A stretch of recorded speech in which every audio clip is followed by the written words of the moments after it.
Hello viewers, welcome to Telugu audio stories. మీరు కనుక ఛానల్ని ఫస్ట్ టైం చూస్తున్నట్లయితే ఛానల్ని సబ్స్క్రైబ్ చేయండి, లైక్ చేయండి.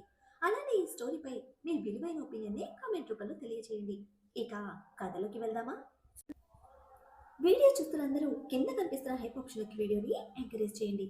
ఖుషి తగలడంతో తేరుకుని చుట్టి చూస్తే ఖుషి పడుకుని ఉండడం చూసి ఆ పడుకున్న ఫోర్స్లో కనిపిస్తున్న నేల వంకను చూసి గుడ్డకలు మింగుతూ ఇదేంటి ఇప్పుడు ఇలా రెడీ అయింది అని అనుకుంటాడు. కార్తీక్ కష్టంగా తల తిప్పి ఖుషి ఫేస్ వైపు చూస్తూ ఏయ్ తిక్కల్, ఏంటే ఈ అవతారం అని ఏడిస్తే ఖుషి లేచి కూర్చొని అమాయకంగా కళ్ళార్పుతూ నాకు ఈ శారీ కట్టుకోవాలి అనిపించింది, కట్టుకున్నా అని మళ్ళీ పడుకుంటుంది. కార్తీక్ గట్టిగా కళ్ళు మూసుకొని డీప్ బ్రీత్ తీసుకుంటూ చిన్నగా కళ్ళు తెరిచి ఖుషి వైపు చూసి బాగా వేషాలు ఎక్కువయ్యాయి నా బ్రెయిన్లెస్ బ్యూటీకి అని అనుకుంటూ పడుకుంటాడు. కార్తీక్ పడుకోగానే ఖుషి తన గుండె మీదకి చేరిపోతే కార్తీక్ ఖుషి వైపు చూస్తూ ఏయ్, ఈరోజు నువ్వు నాకు దూరంగా పడుకో, ఆయన ఇలా రెడీ అవ్వమని ఎవరు చెప్పారే నీకు అని అడిగితే ఖుషి తలెత్తి కార్తీక్ వైపు చూస్తూ ఎవ్వరూ చెప్పలేదు, ఇందాక పైకి వచ్చాను కదా, అప్పుడు టీవీలో ఒక మూవీ చూశాను, అందులో అమ్మాయి ఇలాగే రెడీ అయ్యి అబ్బాయిని ఏడిపించింది, నేను మీ మీద అలిగాను కదా, అందుకే మిమ్మల్ని ఏడిపిద్దామని ఇలా రెడీ అయ్యాను అని ముద్దు ముద్దుగా చెప్పేసి కార్తీక్ గుండెల మీద పడుకుంటుంది కళ్ళు మూసుకొని ప్రశాంతంగా. కార్తీక్కి నిద్రమ దరి చేరలోనంటుంటే ఖుషిని గట్టిగా హక్ చేసుకుని కళ్ళు మూసుకుంటే మనసు మరింత డిస్టర్బ్ అవుతూ ఉండడంతో ఖుషి నిద్రపోయే వరకు చూసి ఖుషి నిద్రపోయిన తర్వాత చిన్నగా పిల్లో మీదకి చేర్చి హుఫ్, ఇది సినిమాలు సీరియల్స్ అంటూ తెలియక పిచ్చి పనులు చేసి నన్ను టార్చర్ చేస్తోంది, రేపటి నుంచి ఇంట్లో టీవీలన్నీ పని చేయకుండా చేయాలి అని అనుకుంటూ ఖుషికి దూరంగా ఉండడం ఇష్టం లేక మళ్ళీ గుండెల మీదకి చేర్చుకుని ఖుషి నుదుటి మీద ముద్దు పెట్టి కష్టంగానే కళ్ళు మూసుకొని నిద్రమ్మని ఆహ్వానిస్తాడు. నెక్స్ట్ డే మార్నింగ్ ముందుగా మెలకు వచ్చిన ఖుషి చిన్నగా కదులుతూ కళ్ళు తెరిచి తను పూర్తిగా కార్తీక్ మీద ఉండడం చూసి తనను తాను చూసుకొని మనసులో టీవీలో చెప్పిందంతా అబద్ధం, అతను అస్సలు నిద్రపోలేదు, కానీ రావణ్ నిద్రపోయాడు, ఇంకోసారి టీవీలో చెప్పింది నమ్మకూడదు అని అనుకుంటూ కార్తీక్ వైపు చూసి కార్తీక్ నుదుటి మీద నాట్యం చేస్తున్న హెయిర్ వైపు కోపంగా చూస్తూ విసుగ్గా హెయిర్ ని వెనక్కి అంటూ అది నా ప్లేస్ అని అంటూ నుదుటి మీద ముద్దు పెట్టి మళ్ళీ కార్తీక్ వైపు చూడగానే ఒక అల్లరి ఆలోచన తట్టడంతో చిన్నగా కార్తీక్ బుగ్గ మీద కొరుకుతుంది. ఖుషి కదిలినప్పుడే మెలకు వచ్చిన కార్తీక్ అలాగే ఉంటాడు ఖుషి పాప వేషాలు చూడడానికి. అయినా కార్తీక్ నిద్ర లేవకపోవడంతో కోపం వచ్చి గట్టిగా కార్తీక్ గుండె మీద కొరుకుతుంది. కార్తీక్ చిన్నగా ఔచ్ అని అరుస్తూ కళ్ళు తెరిచి రాక్షసి, ఏమొచ్చిందే అంత గట్టిగా కొరికావు అని అడుగుతాడు గుండెల మీద చిన్నగా రుద్దుకుంటూ. ఖుషి కార్తీక్ మీద నుంచి లేచి నాకు కోపం వచ్చింది నీ మీద, నేను అలిగాను అని ఫ్రెష్ అవ్వడం కోసం వెళ్తే కార్తీక్ కూర్చొని హుఫ్, దీనికి ప్రేమ ఎలా చూపించాలో తెలియటం లేదనుకుంటే కనీసం కోపం కూడా సరిగ్గా చూపించడం రావటం లేదు నా బ్రెయిన్లెస్ బ్యూటీకి, ఇలా అయితే మనం చాలా కష్టపడాలి అని అనుకుంటూ ఫోన్ తీసుకుని బాల్కనీలోకి వెళ్ళి అనుకున్న పని ఎంతవరకు అయిందో కనుక్కోవాలని ఒకరికి కాల్ చేస్తాడు. ఒక 10 minutes మాట్లాడి ఓకే అని కాల్ కట్ చేసి వెంటనే సౌర్యకి కాల్ చేస్తాడు. నిద్ర మత్తుతో కాల్ అటెండ్ చేసి ఏంటి బావా, ఎంత పొద్దున్నే కాల్ చేసి నిద్ర డిస్టర్బ్ చేశావు, అసలే నేను నా రాక్షసి ఆ రక్షిత మీద అరుస్తూ ఉన్నట్టు మంచి డ్రీమ్ లో ఉంటే అని అంటే కార్తీక్ నవ్వుకుంటూ నీ రాక్షసి అని ఒత్తి పలుకుతూ ఏం చేసిందని గొడవ పడుతున్నావు నువ్వు అని అడుగుతాడు. కార్తీక్ అడిగిన దానికి అతను ఏమన్నాడో బుర్రకి స్ట్రైక్ అవ్వగానే టక్కున లేచి కూర్చుని చిచి, నేనేంటి దాన్ని నా రాక్షసి అనడం ఏంటి అని అనుకుంటూ అది వదిలే, ఇంతకీ మనం అనుకున్న పని ఎంతవరకు అయింది అని అడిగితే ఒక అరగంటలో న్యూస్లో బ్రేకింగ్ న్యూస్ వచ్చే వరకు అయ్యింది, నువ్వు చేయాల్సింది చెయ్యి, మీ బాబు ఇవాళ నుంచి టెన్షన్తో భయంతో పరుగులు పెట్టాలి అని అంటే సౌర్య నవ్వుతూ టెన్షన్తో మోషన్స్ అయ్యేలా కూడా చేస్తానులే, కానీ నువ్విక ఆ రియా సంగతి చూడు, వాడి కోపం ఎక్కువ అవుతుంది, ఇలాగే వదిలేస్తే వాడు ఆ రియాని చంపేస్తాడు, ముందు అది క్లియర్ చేయి నువ్వు వాడితో మాట్లాడి అని కాల్ కట్ చేస్తాడు. కార్తీక్ ఒక 10 నిమిషాలు ఆలోచించి తన మనిషికి కాల్ చేసి ఏం చేయాలో చెప్పి ఒక 10 నిమిషాలు మాట్లాడి రూమ్లోకి వెళ్తే అప్పటికి అప్పటికి ఖుషి ఫ్రెష్ అయ్యి కిందకి వెళ్ళిపోవడంతో కార్తీక్ ఫ్రెష్ అవ్వడం కోసం వెళ్తాడు. కొంచెం సేపటికి కిందకి వెళ్ళేసరికి ఖుషి బయటకు వెళ్ళాలి అని చూస్తూ ఉంటే మైక్ రాజు అడ్డుకుంటుంటే రాజేంద్ర గారు, వజ్రం గారు, ఆకాష్, వేదు నచ్చ చెప్తూ ఉంటారు. అయినా కూడా ఖుషి వినకుండా ఏడుస్తూ వాళ్ళ మీద అరుస్తూ ఉంటే కార్తీక్ కళ్ళు చిన్నవి చేసి స్టెప్స్ దిగుతూ ఏం జరుగుతోంది ఇక్కడ అని అడుగుతాడు గట్టిగా. మైక్ లోపలికి వచ్చి సార్, మేడం బయటకు వెళ్ళాలని గొడవ చేస్తున్నారు, వద్దు అంటే వింటలేదు సార్ అని చెప్పడంతో కార్తీక్ ఖుషి వైపు చూస్తూ ఇప్పుడు నువ్వెందుకు బయటకు వెళ్ళటం, అసలు ఎందుకు ఏడుస్తున్నావు అని అడుగుతాడు. ఖుషి కార్తీక్ దగ్గరికి వచ్చి రావణ్ గారు, అది అవినాష్కి యాక్సిడెంట్ అయింది, హాస్పిటల్లో ఉన్నాడు, నేను వెళ్ళాలి, అవిని చూడాలి నేను అని చెప్పడంతో కార్తీక్ పిడికిలి బిగుసుకుంటుంది. వీలైనంత కూల్గా ఐరా, నువ్వు ఎక్కడికి వెళ్ళటం లేదు, లోపలికి వెళ్ళు అని చెప్తే ఆదిత్య వెంటనే సౌర్యకి ఫోన్ చేసి బావా, నువ్వు తొందరగా ఇంటికి రా, ఇప్పుడు మా అమ్మ నువ్వు చెప్తేనే వింటుంది, ఇంకా ఎవ్వరి మాట వినదు, అన్నయ్యకి కోపం వస్తుంది, నువ్వు తొందరగా రా అని జరుగుతూ ఉన్న విషయం మొత్తం చెప్తాడు. రూమ్లో టీవీ న్యూస్లో చూస్తూ ఉన్న సౌర్య ఆదిత్య కాల్ చేయగానే మాట్లాడి సరే నువ్వు లైన్లోనే ఉండు, నేను వస్తున్నాను అని వెంటనే కార్తీక్ ఇంటికి స్టార్ట్ అవుతాడు. బ్లూటూత్ కనెక్ట్ చేసుకుని కరణ్కి ప్రతాప్ని ఎక్కడికి వెళ్ళనివ్వకుండా చూసుకోమని చెప్పి ఖుషి అస్సలు వినకుండా మొండిగా లేదు, నేను వెళ్ళాలి, అవిని చూడాలి, పాపం అవికి యాక్సిడెంట్ అయింది, ఎలా ఉన్నాడో ఏమో, నేను వెళ్ళి చూడాలి, నన్ను పంపించండి అని గోల చేస్తూ ఉంటే కార్తీక్ ఖుషి చేతిని తన చేతిలోకి తీసుకొని కోపాన్ని పూర్తిగా అణిచేస్తూ ఐరా, నేను చెప్పేది విను, నువ్విప్పుడు అక్కడికి వెళ్ళడం అంత మంచిది కాదు, ఆయన నువ్వు వెళ్ళి చూసే అంత మంచివాడేమి కాడువాడు, నేను ఏం చేసినా ఏం చెప్పినా నీ మంచి కోసమే, మన కోసమే, అర్థం చేసుకో అని అంటూ ఖుషి బుగ్గ నిమురుతూ లాలనగా చెప్తాడు. అయినా ఖుషి వినిపించుకోకుండా విసురుగా కార్తీక్ చేతిని నెట్టేసి కాదు, అవి చాలా మంచివాడు, నువ్వే అస్సలు మంచివాడివి కాదు, నన్ను 3 సార్లు కొట్టావు నువ్వు, అవి ఎప్పుడు కనీసం నా మీద గట్టిగా అరవను కూడా లేదు తెలుసా, ఇంకా నా కోసం ఎప్పుడు చాక్లెట్స్ కూడా తీసుకుని వచ్చేవాడు, అవి చాలా మంచివాడు, నువ్వే రాక్షసుడివి అని అంటుంది కోపంగా. కార్తీక్ పిడికిలి గట్టిగా బిగించి ఐరా, చెప్పేది విని ముందు లోపలికి వెళ్ళు అని అంటాడు కొంచెం సీరియస్గానే. ఖుషి అస్సలు వినకుండా లేదు, నేను వెళ్ళాలి, నేను అవిని చూడాలి, నన్ను పంపించండి అని అంటుంది. కార్తీక్ సహనాన్ని అప్పు తెచ్చుకుంటూ ఐరా, నాకు కోపం తెప్పించకు, రూమ్లోకి వెళ్ళు, ఇప్పుడు నువ్వు వెళ్ళి వాడిని చూడాల్సిన అవసరం ఏమీ లేదు అని అంటే ఖుషి కోపంగా అసలు నువ్వెవరు నాకు చెప్పడానికి, అసలు నువ్వు నాకేమవుతావని నన్ను నా అవి దగ్గరికి వెళ్లకుండా ఆపుతున్నావు, నేను అవి దగ్గరికి ఖచ్చితంగా వెళ్తాను అని అనడంతో ఖుషి ఎవరు నువ్వు అనేసరికి కార్తీక్ బిగించిన పిడికిలి వదిలి బాధగా ఖుషి వైపు చూస్తూ నేనెవరో నీకు తెలీదా, నేను నీకేమి కానా అని అడుగుతాడు. ఖుషి కార్తీక్ వైపు సీరియస్గా చూస్తూ ఏమీ కావు, నాకు అవి అంటే ఇష్టం, నేను తనని పెళ్లి చేసుకుంటా ఉంటే నువ్వు బలవంతంగా ఇక్కడికి తీసుకొచ్చావు, ఇంకా నన్ను చాలాసార్లు తిట్టావు కొట్టావు, నాకు నువ్వంటే అస్సలు ఇష్టం లేదు, నాకు అవి కావాలి, నేను అవి దగ్గరికి వెళ్తాను అని అంటుంది కోపంగా. కార్తీక్ బాధని కష్టంగా అణుచుకుంటూ నీకు నిజంగానే నేనంటే ఇష్టం లేదా అని అడుగుతాడు ఊరుకుపోతున్న గొంతుతో. ఖుషి కార్తీక్ వైపు చూస్తూ అవును, అస్సలు ఇష్టం లేదు, నేను నీకు చాలాసార్లు చెప్పాను కదా, నువ్వంటే నాకు ఇష్టం లేదు, నేను నిన్ను ప్రేమించడం లేదు అని, ఐ హేట్ యూ అని అంటే కార్తీక్ ఉబికి వస్తున్న కన్నీళ్లను కష్టంగా ఆపుకుంటూ మైక్ వైపు చూస్తూ మేడం ఎక్కడికి వెళ్ళాలనుకుంటే అక్కడ డ్రాప్ చేయండి అని ఫాస్ట్గా పైకి రూమ్లోకి వెళ్తాడు. అందరూ బాధగా వెళ్తున్న కార్తీక్ వైపు చూస్తే కార్తీక్ కళ్ళల్లో కన్నీళ్లు చూడగానే ఖుషికి గుండెల్లో చిన్న పెయిన్ అనిపిస్తుంది. కానీ తనున్న కోపంలో అది గుర్తించలేదు. ఖుషి మైక్ వైపు చూస్తూ నన్ను అవి దగ్గర డ్రాప్ చేయి అని బయటకు వెళ్ళగానే సౌర్య ఎదురొస్తూ ఖుషి ఎక్కడికి రా అని అడిగితే ఖుషి ఏడుస్తూ సౌర్య చేయి పట్టుకుని సౌర్య, అవికి యాక్సిడెంట్ అయింది, పద మనం హాస్పిటల్కి వెళ్దాం అని అంటుంది.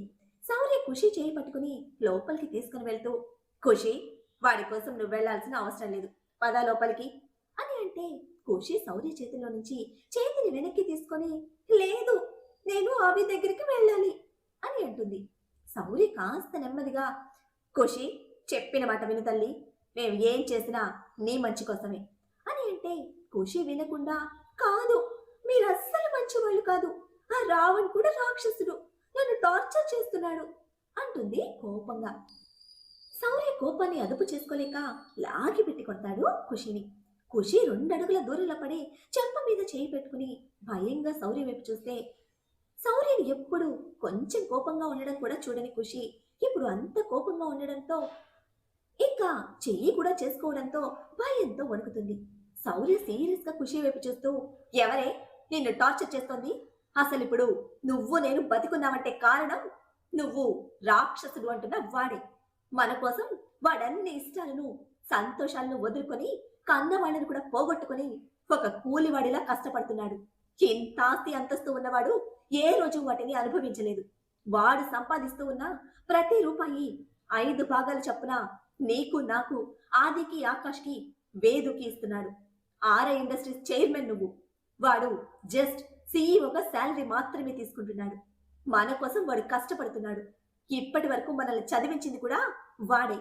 ఏ అవినాష్ కోసం నువ్వు వాడిని బాధ పెట్టావో, ఆ అవినాష్ అస్సలు మంచివాడు కాదు. నిన్ను పెళ్లి చేసుకొని నీ ఆస్తి మొత్తం తీసుకుని నీ జీవితం నాశనం చేయాలనుకున్నాడు. అంతేకాదు, మన డాడీ కూడా మంచివాడు కాదు. అసలు అతను నీకు డాడీనే కాదు. అతని వల్లే కార్తీక్ ఈరోజు ఇలా ఉన్నాడు, అందరినీ పోగొట్టుకొని. కార్తీక్ పేరెంట్స్ ని, నీ పేరెంట్స్ ని, మా అమ్మని చంపేశారు వాళ్ళు ఆస్తి కోసం. మనం ఇలా ఉన్నాము అంటే కార్తీక్ వల్లనే. ఏ రోజు వాడు నువ్వు అర్థం చేసుకోలేదు. అసలు మీ ఇద్దరికి చిన్నప్పుడే పెళ్ళైంది. వాడు ఆ రోజు పెళ్లి చేసుకున్నాడు కాబట్టే నువ్వు ఇంకా బ్రతుకున్నావు. నీకు చిన్న దెబ్బ తగిలా వాడికి ఆ దెబ్బ తగిలినట్టు విలవిలలాడిపోతాడు వాడు. నువ్వు పుట్టినప్పటి నుంచి నేను కంటికి రెప్పలా కాచుకుంటూ వచ్చాడు. నన్ను కొట్టాడు కొట్టాడు అంటావు. వాడు నిన్ను కొట్టిన ప్రతిసారి వాడిని వాడు గాయపరుచుకున్నాడు నిన్ను బాధ పెట్టినందుకు. చిన్నప్పటి నుంచి నీ ఫోటోలు చూసుకుంటూ సంతోషపడ్డాడు పిచ్చోడు. పెళ్ళైన తర్వాత ఎవడు పెళ్ళానికి ఎన్ని రోజులు దూరం ఉండడు. నీకవన్నీ తెలియదని నిన్ను ఏ రోజు ఇబ్బంది పెట్టలేదు వాడు. నీకంటూ ఒక గుర్తింపు ఉండాలని నీకిష్టమైన డ్రాయింగ్ నేర్పిస్తున్నాడు. నిన్ను నేషనల్ డ్రాయింగ్ కాంపిటీషన్కి తీసుకువెళ్ళడం కోసం. డాడీ దగ్గర ఉన్నప్పుడు నువ్వు ఒక్క రోజైనా బయటకు వెళ్ళావా? ఎగ్జామ్స్కి తప్ప. వాడు నీకు ప్రపంచం మొత్తం చూపించాలి అని అనుకున్నాడు. నువ్వు అడిగితే ఈ ప్రపంచం మొత్తం నీ కాళ్ళ దగ్గరికి తీసుకొస్తాడు. నువ్వు అడగకుండానే నువ్వు పుట్టినప్పటి నుంచి నీ ప్రతి అవసరం తీరుస్తూ వచ్చాడు. కానీ నువ్వు ఈరోజు వాడి మనసు ముక్కలు చేసేశావు. మనం 100 జన్మలెత్తినా వాడి రుణం తీర్చుకోలేము. పో, నీకు చెత్త మీద అవినాష్ని కావాలి అంటే వాడి దగ్గరికి పో. నీ ఆస్తి మొత్తం లాక్కొని నిన్ను నడి రోడ్డులో వదిలేస్తాడు. లేదంటే ఎవడో ఒకడికి నిన్ను అమ్మేస్తాడు. అప్పుడు సరిపోతుంది. వెళ్ళు వాడి దగ్గరికి అని గట్టిగా అరిచి కార్తీక్ కోసం వెళ్తే ఖుషి మాటలు లేదన్నా అలాగే అక్కడే కూర్చుండిపోతుంది. శౌర్య చెప్పిన ప్రతి విషయం మెదడు అర్థం చేసుకోవడానికి చాలాసేపే పట్టింది ఖుషికి. ఒక్కొక్కటిగా కార్తీక్ని కలిసిన దగ్గర నుంచి ప్రతిదీ గుర్తు చేసుకుంటూ ఉంటే, కార్తీక్ తన కోసం చాలా చేశాడని మనస్సాక్షి చెప్తూ ఉంటే ఖుషి ఆలోచనలో పడుతుంది. నిజంగానే తను వాళ్ళ డాడీతో ఉన్నప్పుడు కానీ, అవినాష్ వచ్చినప్పుడు కానీ ఎప్పుడూ ఇంత సంతోషంగా లేదు. కార్తీక్ తనని ఎప్పుడు ప్రేమగా చూసుకున్నాడని అర్థమవుతూ ఉంటే అప్పుడే అంతరాత్మ ఖుషి పాప ముందు ప్రత్యక్షమవుతుంది స్కార్ఫ్లో. ఖుషి అంతరాత్మ వైపు చూడగానే అంతరాత్మ స్కార్ఫ్ తీసేస్తే తనలానే ఉన్న అంతరాత్మ వైపు అయోమయంగా చూస్తుంది ఖుషి.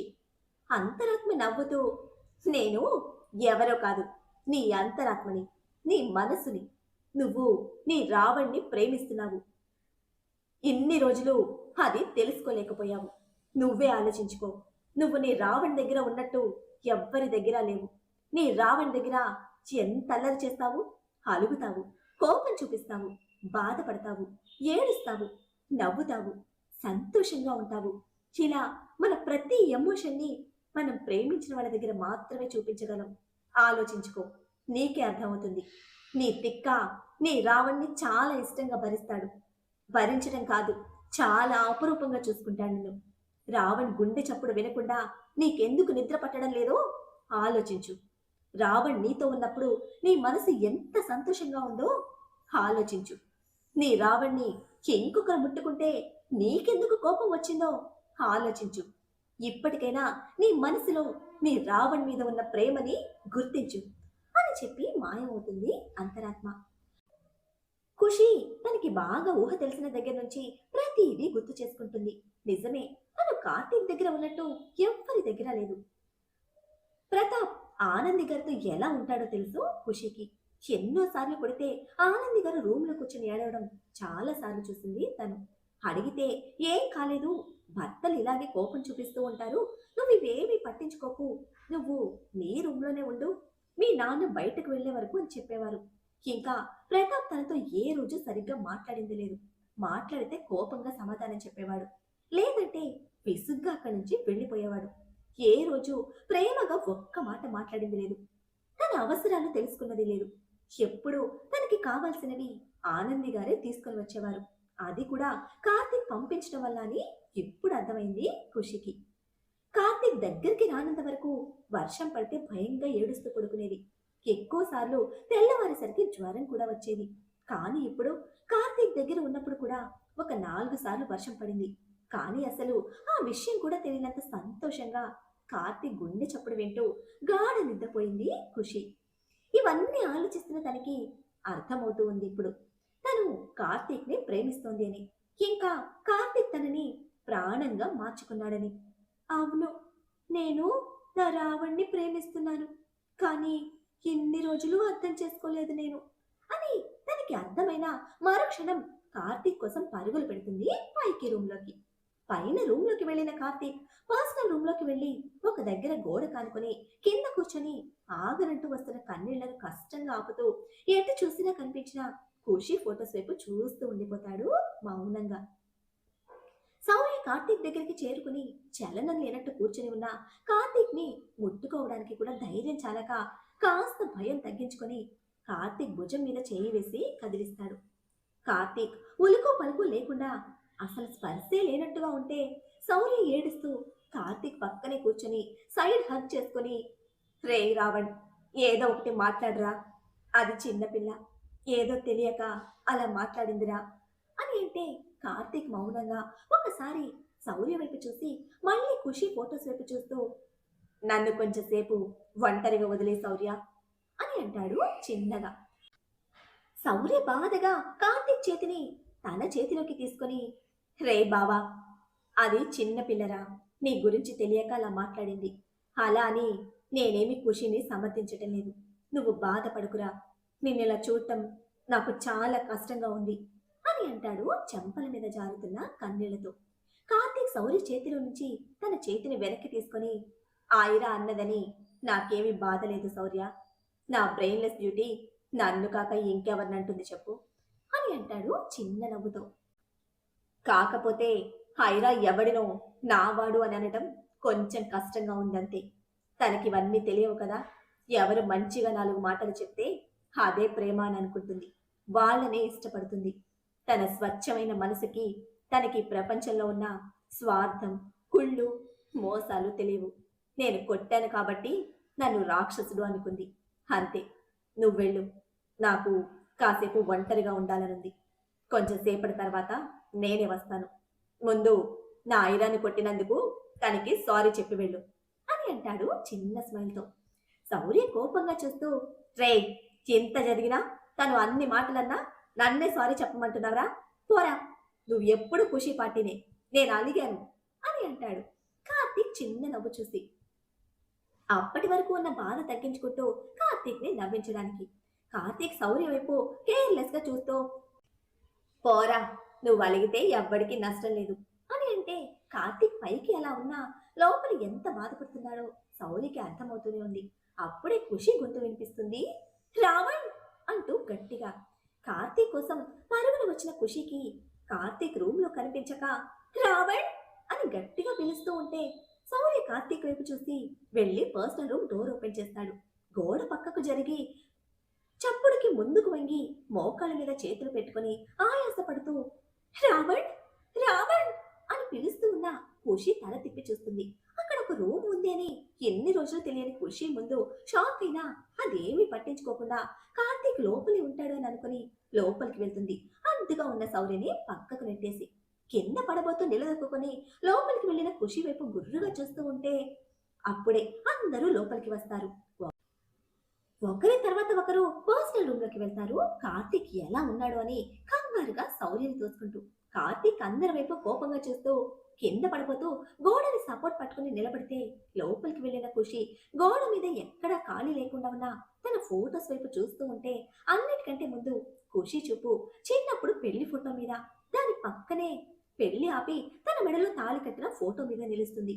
అందరూ రూమ్ లోకి వెళ్లి ఖుషి ఫోటోస్ వైపు మౌనంగా చూస్తూ కార్తీక్ వైపు చూస్తూ ఉంటే ఖుషి కార్తీక్ కోసం చుట్టూ చూస్తూ కింద ఒక పక్కకి కూర్చున్న కార్తీక్ దగ్గరికి పరుగుని వెళ్లి ఒడిలో కూర్చుని కార్తీక్ మెడ చుట్టూ చేతులు వేసి పట్టుకొని కార్తీక్ కళ్ళలోకి చూస్తూ ఏడుస్తూ సారీ రావణ్ అని చెప్తుంది హార్ట్ఫుల్ గా. కార్తీక్ నుంచి ఎటువంటి రెస్పాన్స్ లేకుండా మౌనంగా ఖుషి కళ్ళలోకి చూస్తూ ఉంటాడు. ఖుషి కార్తీక్ ని కదిలిస్తూ రావణ్ నాతో మాట్లాడు, ఐఎమ్ సారీ, నేను చాలా బాధ పెట్టాను నిన్ను, కావాలంటే పనిష్మెంట్ కూడా ఇవ్వు, నాతో మాట్లాడు అని అంటుంది మౌనంగా ఉన్న కార్తీక్ వైపు చూస్తూ. కార్తీక్ సున్నితంగా ఖుషిని ఒడిలో నుంచి పక్కన కూర్చోపెట్టి పైకి లేచి నేనెవరిని అసలు నీకు పనిష్మెంట్ ఇవ్వడానికి? అసలు నేను ఏమవుతానని నాకు సారీ చెప్తున్నావు? ఇక నుంచి నేను నీ నాపను. నీకు నచ్చినట్టు నువ్వు ఉండొచ్చు, నీకు నచ్చిన దగ్గరికి వెళ్ళొచ్చు, అసలు ఇక్కడ ఉండడమే ఇష్టం లేకపోతే వెళ్ళిపోవచ్చు, ఎవ్వరు నిన్నాపరు, ఇక నుంచి నీకు నాకు ఏ సంబంధం లేదు అని చెప్పి ఒక్క క్షణం ఖుషి వైపు చూసి రూమ్ లో నుంచి బయటకు వెళ్ళిపోతాడు. కార్తీక్ మాటలకి ఖుషికి బాధగా అనిపించు ఏడుస్తూ కార్తీక్ వెనక్కి వెళ్తూ సారీ రావణ్, ఇంకోసారి ఎప్పుడూ ఇలా మాట్లాడను అని అంటుంది స్పీడ్ గా కార్తీక్ దగ్గరికి వెళ్ళి వెనక నుంచి హగ్ చేసుకుంటూ. కార్తీక్ కి ఖుషి కన్నీళ్లు తగిలినా సరే బాధని కష్టంగా అణుచుకుంటూ ఖుషి పూర్తిగా తనని అర్థం చేసుకోవాలని, రేపటి రోజు జరిగింది తెలిసినా తను స్ట్రాంగ్ గా ఉండాలి అని అనుకుని సున్నితంగా ఖుషిని దూరం జరిపి ఐ హేట్ యు అన్నావు కదా, ఇంకెందుకు నా వెనక పడుతున్నావు, వెళ్ళిపోయి ఇక్కడి నుంచి, నాకు నువ్వొద్దు, నువ్వు ఎలాగూ నన్ను ప్రేమించడం లేదు కదా, నాతో నీకేం పని, వెళ్ళిపో నీ అవినాష్ దగ్గరికి అని నీ అవినాష్ అని ఒత్తి పలుకుతాడు. ఖుషి కోపంగా నాకేం వద్దు, వాడు నాకు నువ్వే కావాలి, వాడు అస్సలు మంచివాడు కాదని సౌరి కూడా చెప్పాడు, ఆయన నేను నిన్ను ప్రేమిస్తున్నాను, నాకు ఇంకెవ్వరు వద్దు, నువ్వు మాత్రమే కావాలి అని అంటే కార్తీక్ ఖుషి వైపు తిరిగి రెండు చేతులు ఫోల్డ్ చేసుకుని ఖుషి కళ్ళలోకి సూటిగా చూస్తూ అంటే వాడు మంచివాడు కాదు అని సౌర్య చెప్తే నమ్మేవు, రేపటి రోజున నేను మంచివాడు కాదని సౌర్య చెప్తే నన్ను వదిలేసి వెళ్ళిపోతావు అంతే కదా, ఇంకా ఏమన్నావు, నువ్వు నన్ను ప్రేమిస్తున్నావా, ఇన్ని రోజులు నా మీద లేని ప్రేమ నీకు ఇప్పుడెక్కడి నుంచి వచ్చింది, నాకు నీ మీద అస్సలు నమ్మకం లేదు, రేపటి రోజున ఇంకొకరు చెప్తే నన్ను వదిలేసి వెళ్ళవు అని గ్యారంటీ ఏంటి, అయినా ఇప్పుడు నీ మీద నాకు ప్రేమ లేదు, నువ్వు నాకొద్దు, వెళ్ళిపో నా ఇంట్లో నుంచి అని అంటాడు. ఖుషి బాధగా కార్తీక్ వైపు చూస్తూ సౌర్య చెప్పడం వల్ల నేను నిన్ను ప్రేమించడం లేదు, ఎప్పటి నుంచో నేను నిన్ను ప్రేమిస్తున్నాను, కానీ నేను అది అర్థం చేసుకోలేకపోయాను, అసలు నిన్ను వదిలి నేను ఎక్కడికి వెళ్ళను, పింకీ ప్రామిస్ అని అంటుంది గొంతు దగ్గర చేయి పెట్టుకుని చిన్న పిల్లల. కార్తీక్ మనసు తనని ఐరాని దగ్గరికి తీసుకోమని గోల గోల చేస్తూ ఉన్నా మనసు గొంతు నొక్కేసి ఆయన నీకు నీ చోటా భీమ్ కంటే ఎవరు ఎక్కువ కాదు కదా, నీ చోటా భీమ్నే హీరో కదా, ఎప్పుడు చూస్తూనే ఉంటావు అని అంటే ఖుషి క్షణం కూడా ఆలోచించకుండా ఇప్పటి నుంచి చోటా భీమ్ కాదు కదా, అసలు కార్టూనే చూడను, నేను నిన్ను మాత్రమే చూస్తాను, నీతోనే ఉంటాను, నువ్వు చెప్పినట్టే వింటాను, నీ పనులన్నీ నేనే చేస్తాను, ఫస్ట్ నువ్వు చెప్పావు కదా నీ పనులన్నీ నేనే చేస్తాను, ఇంకా కుకింగ్ కూడా బాగా చేయటం నేర్చుకుంటాను, నీకు నచ్చినట్టే ఉంటాను అని అంటుంది. కార్తీక్ ఒక్క నిమిషం ఆలోచించి ఖుషి వైపు సైడ్ స్మైల్ తో చూస్తూ నాకు నీ మీద నమ్మకం లేదు, వెళ్ళిపో నువ్వు, నాకు నువ్వొద్దు అని అంటే ఖుషి వెక్కుతూ కార్తీక్ వైపు చూస్తూ నీకు నమ్మకం కలగాలంటే నేనేం చేయాలి నేను అని అడుగుతుంది. శౌర్య కొట్టడం వల్ల ఖుషి చెంప కందిపోయి కొంచెం లైట్గా వాచిపోయి ఉంటే ఏడుస్తూ ఉండడం వల్ల ఖుషి మొహం ఇంకా ఎర్రగా మారుతుంది. మరి రావణ్ పై తన ప్రేమ తెలుసుకున్న ఖుషితో రావణ్ ప్రేమ ప్రయాణం మొదలు కానుందా? ఖుషీలో చిన్నగా మొదలైన మార్పు మనసుతో పాటు తనువుతో కూడా రావణ్ భార్యగా మారి వారి జీవితాలు పరిపూర్ణమయ్యే దిశగా వారి ప్రయాణం సాగుతుందా? ప్రతాప్ పరిస్థితి ఏం కానుంది తెలుసుకోవాలంటే నెక్స్ట్ ఎపిసోడ్ని ఫాలో చేయండి. అలానే ఈ ఎపిసోడ్ని లైక్ చేయడం మాత్రం మర్చిపోకండి. Bye friends.